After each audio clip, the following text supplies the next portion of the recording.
Hey, welcome back to Take Two, the channel, and continue the conversation with people that has very insightful ideas or who have lived very interesting life. And so here next to me is Raju. Then I call you Raju. Yes. All right. So Raju is a very interesting person, and I've known Raju for probably about 10 years, I think maybe. And I think maybe more. I think it's more through the Singapore Computer Society where we both serve, and he still continue to be very, very active. Now, in your own words, Raju, how would you describe yourself? That would be the first question. I would describe myself as a nerd. With no life, I have no hobbies, no sport. I don't watch any sport. I don't Right. listen to music. I don't travel. I spend most of my time either reading or writing. Wow. A very boring life. That's not boring. That's people who read are interesting, but people who write are even more interesting, right? I mean, I understand the complexity and what the mind does, and when you write, you clearly has to be above the phrase, so to speak. You got to see things differently. You gotta investigate, research, and so on, right? But a nerd, why a nerd? That's it sounds like you're a techie and you're tinkering with a computer all the time. But maybe not hardware, but sounds like you tinker with software. Yeah, I tinker with software and now more so with AI. But more importantly, I am a nerd because I try to merge the world of medicine with the world of IT. Right. And that keeps me very busy because medicine is an ever-changing topic. And now with the infusion of AI, Yeah. medicine is going to go where no man has gone before. Right. I think we are in a very interesting time. Now, hold our thoughts there. We're just going to think about a little bit more about yourself first, right? So maybe a bit of background. So, would you consider yourself, career-wise as a journalist, more or less, or there were other roles that you were playing? So life takes different forms. As Mario Puzo wrote in his Godfather book, Trilogy. every man has but one destiny. Yeah. So my destiny was probably initially to start off as a medical person and then venture into IT and journalism. And now I'm back to merging the two, which is writing about medicine and merging it with IT.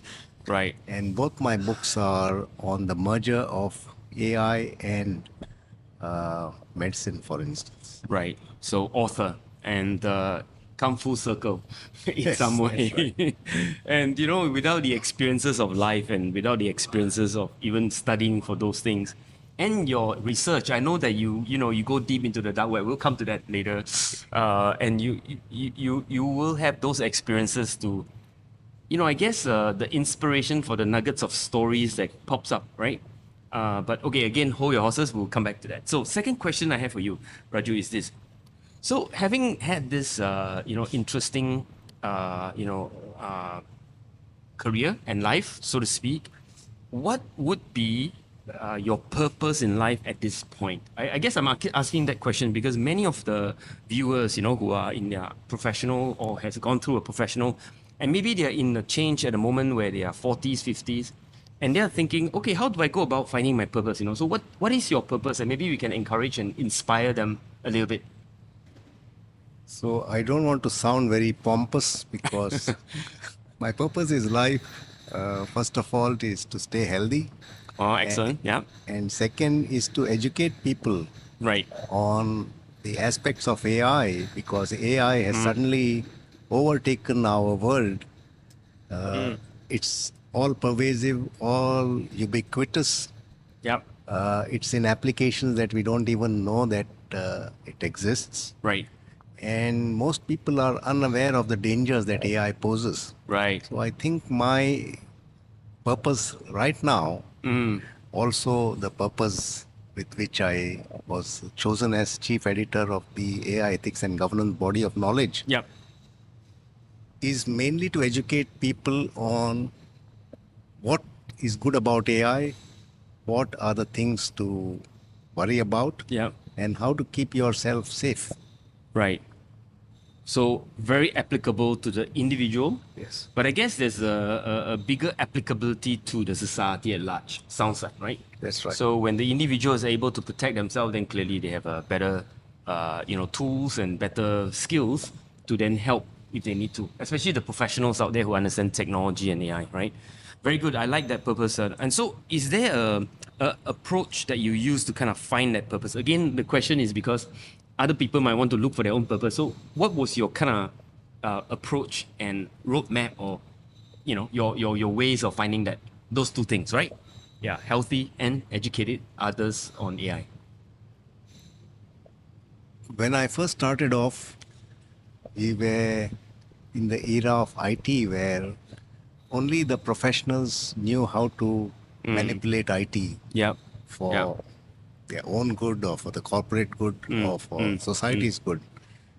But now has come a time, especially with the cloud computing era and virtualization and now AI, that AI has become so pervasive that it touches each person's family, their parents, grandparents, children, grandchildren, and most people are not even aware that they are being touched and being molded by AI in ways that probably they don't want to be molded.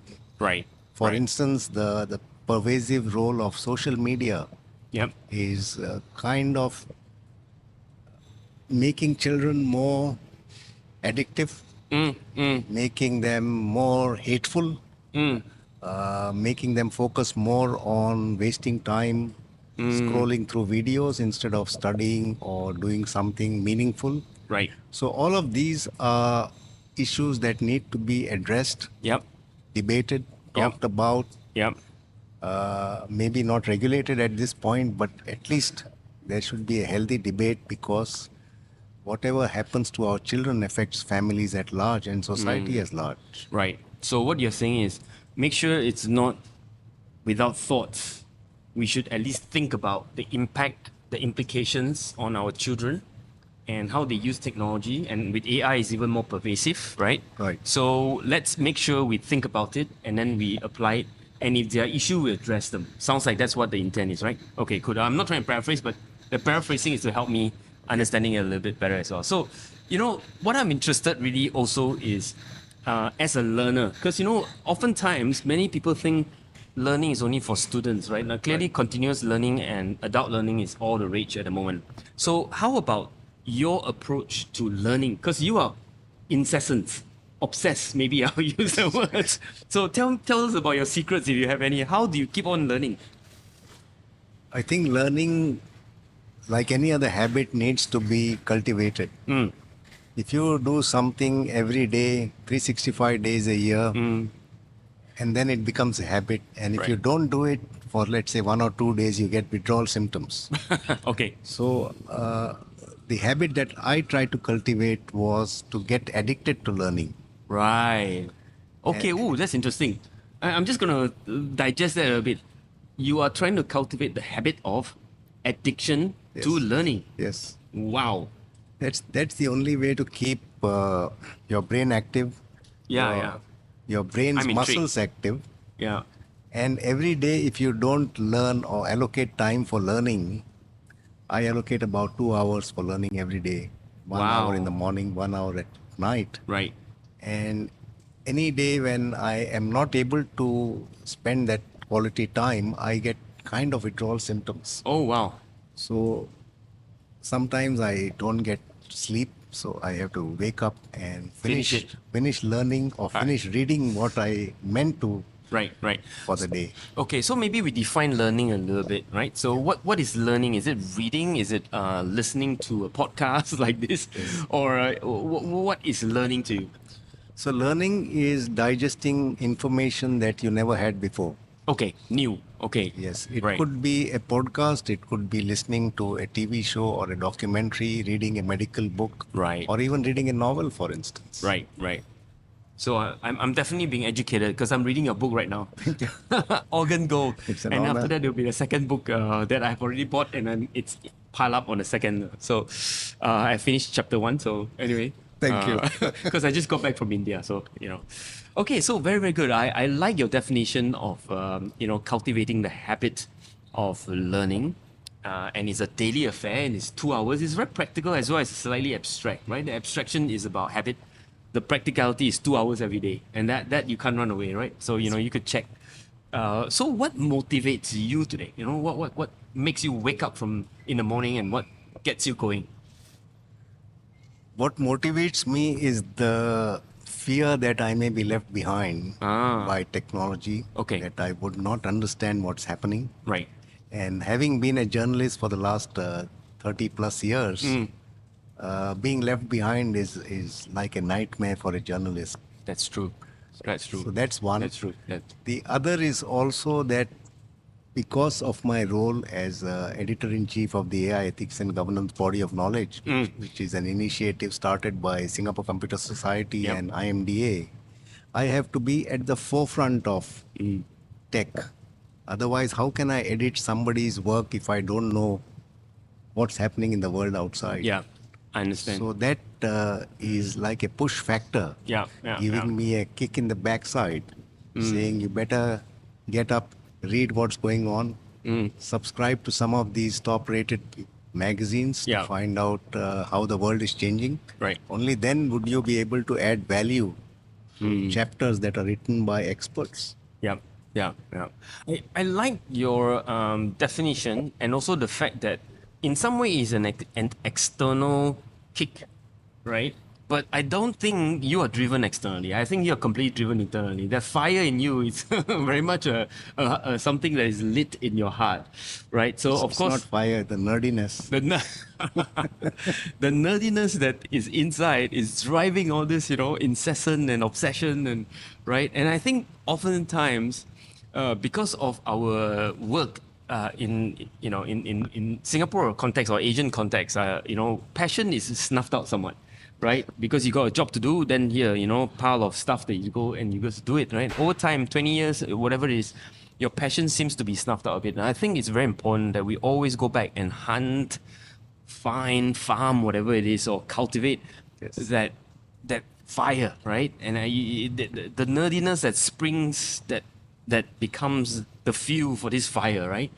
And so I'm very intrigued and inspired by what you're saying, and I think if you, because you do it every day, I can imagine every day as you read new things, you are finding more things to be more interested in, and interesting things spin off more idea and into maybe the next book that you might want to write, and so on and so forth, right? So every day yeah. includes weekends, by the way.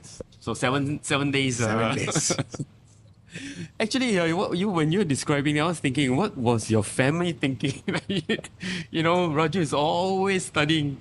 Well, studying is the word I use, but it's always learning, right? No, my family has kind of given up on me because whenever they ask me to go on vacation, Right. or go on holiday, or go to a movie, Right. or even meet others, my first instinct is to say no. Oh, okay, all right, all right. So there's a bit of that, right? So okay, cool. Yeah. So in that sense, can I ask also what I've already asked you what's your secret of continuous learning and so on. Maybe we dive straight into this other thing, which is focusing on AI and the tech subject that we are all both very familiar. I'm not as familiar as you, but I would like to learn from you, right? So, one of the questions is this: right? What keeps you awake at night, knowing what you know today? Yeah, that's a good question. There are two key issues that keep me awake at night. One is the need for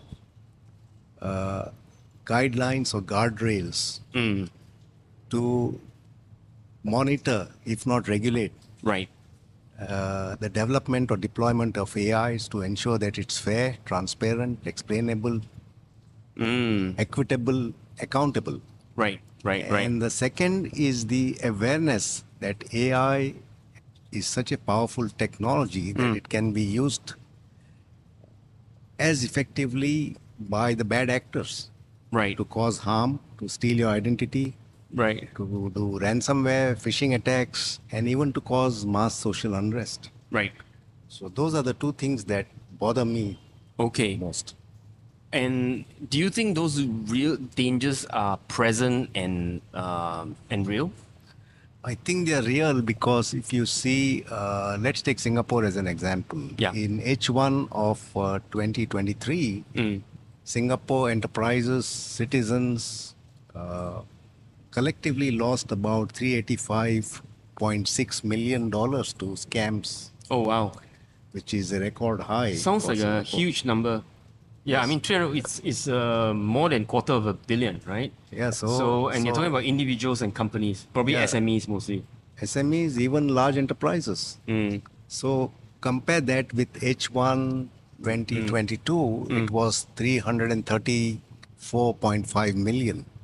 So okay. to put that into perspective, if you convert that amount into US dollars, you will see that Singapore is probably the nation where we lose the most money in terms of per capita to scams.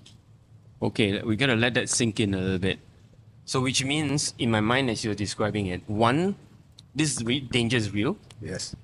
Two, we should be educating our workforce as well as individuals, Yes.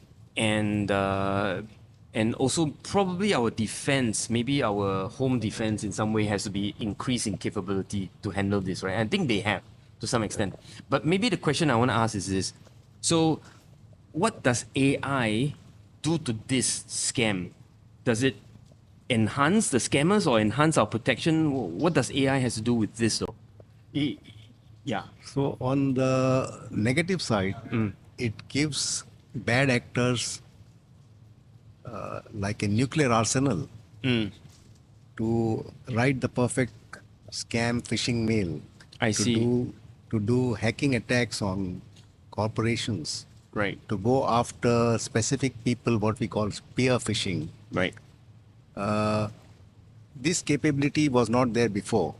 On the other flip side of the coin, you now have AI enabled bots for hire by bad actors that can be used for ransomware, for phishing, Right. Right. for stealing identities. I see. So the threat has become tenfold worse. Right. Because AI enhanced their capability. Yes. Right. Okay. Okay.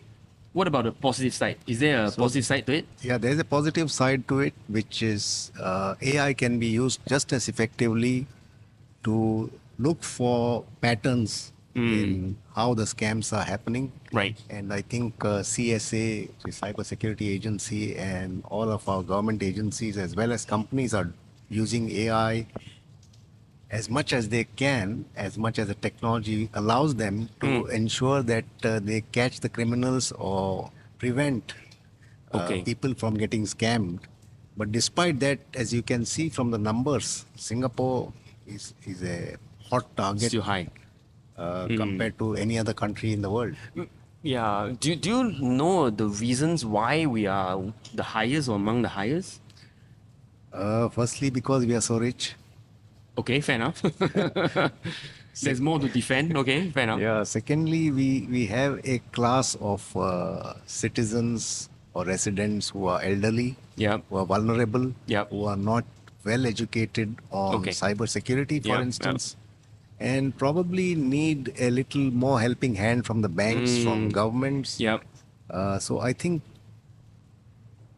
taking preventive measures as the government is doing now to even allow the police to stop bank accounts Yep. for of vulnerable people from being scammed Yep. is a positive step. We have to Okay. do whatever it takes to Okay. protect our people. Fair enough. Yeah.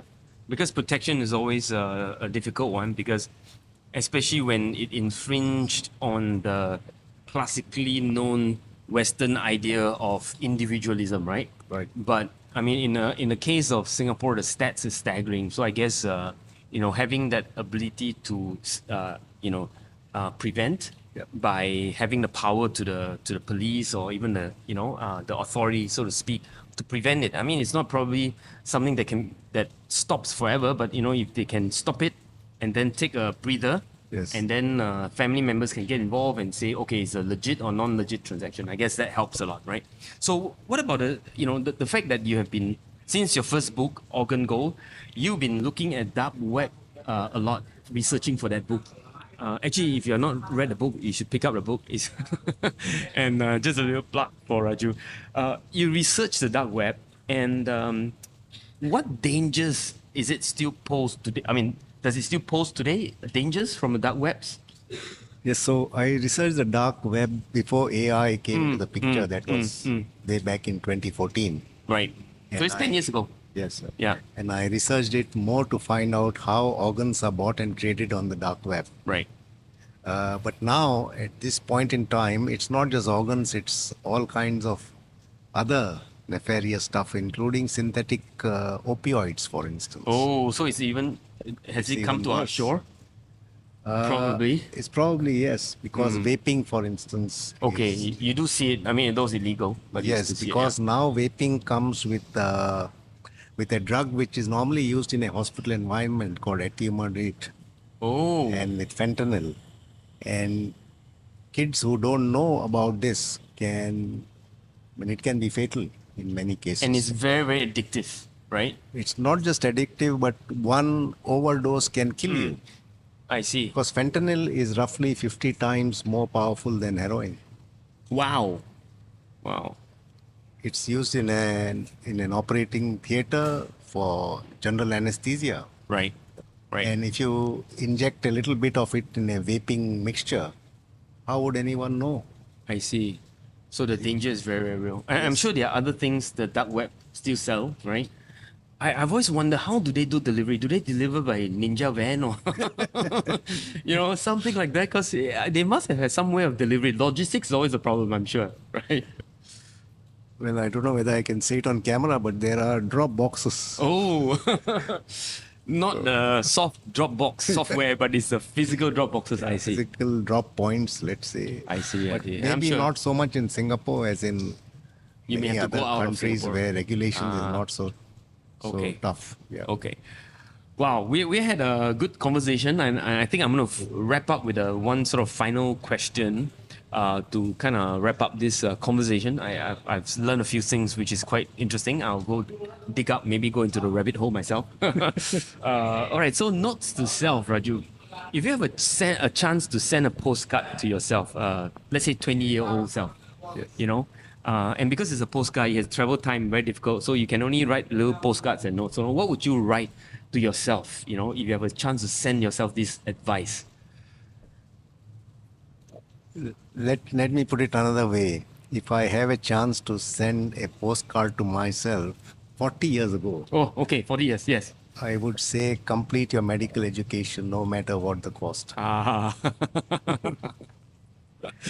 I sense a tinge of maybe not regret, but a tinge of, I should have done it. Yeah, it is regret. Ah, okay. It was my first love.